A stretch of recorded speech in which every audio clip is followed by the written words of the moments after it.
Here we have a trial of an Ohio deputy who shot a guy several times in the back, claiming that the dude was attempting to shoot him.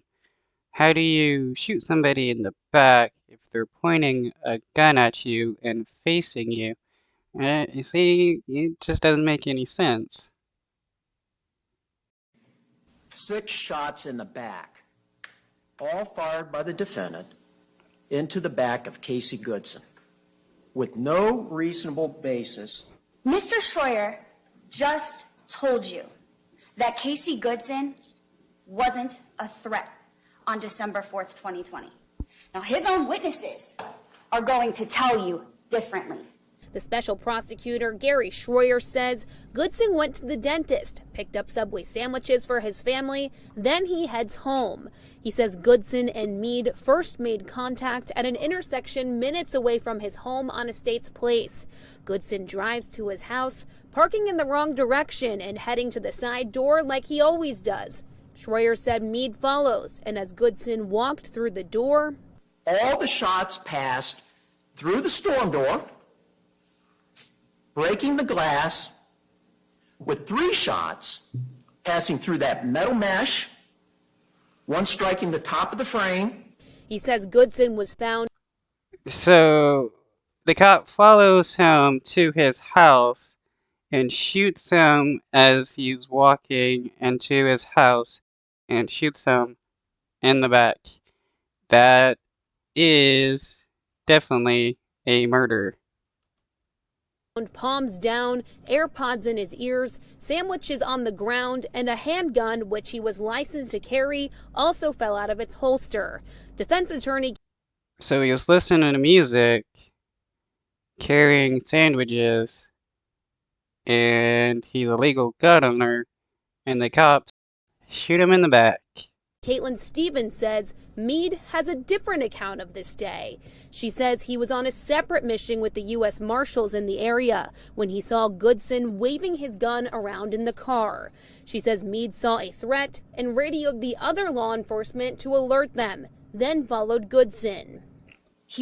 Is there any record of him calling in a threat, a responder or whoever? Of at least have that, recorded somewhere, and he could show that as proof. And what about his body cam? Does that show the dude pointing a gun at him? Screaming at the gunman, "Drop your weapon." He's announcing his police presence. The gunman never drops the weapon.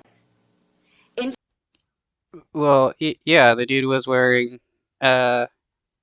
AirPods. He was listening to something, so obviously he was able to hear the cop saying anything. Instead, as that gunman is trying to get into this house, he turns and points a weapon at Jason, and in that split second, Jason believes he's going to be shot because he sees the gun point at him for a second time, and Jason shoots. Stevens says.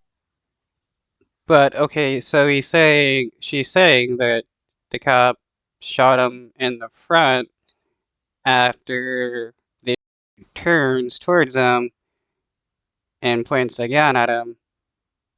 But how's that possible if he shot from the back through the front? With forensics, we can figure out what directions a bullet was fired from, and how the person was standing. If the entry and exit wound shows it's from the back to the front, that's someone being shot in the back. To the jury, she wants them to think of this from a reasonable police officer's perspective. The evidence will show that Jason was in fear for his life, while the state plans to prove otherwise and show Meade acted recklessly on that day. This is not justification. But remember, they have to prove it. They have to prove it, that it was. Our evidence will show beyond a reasonable doubt that the defendant is guilty of the charges that we've charged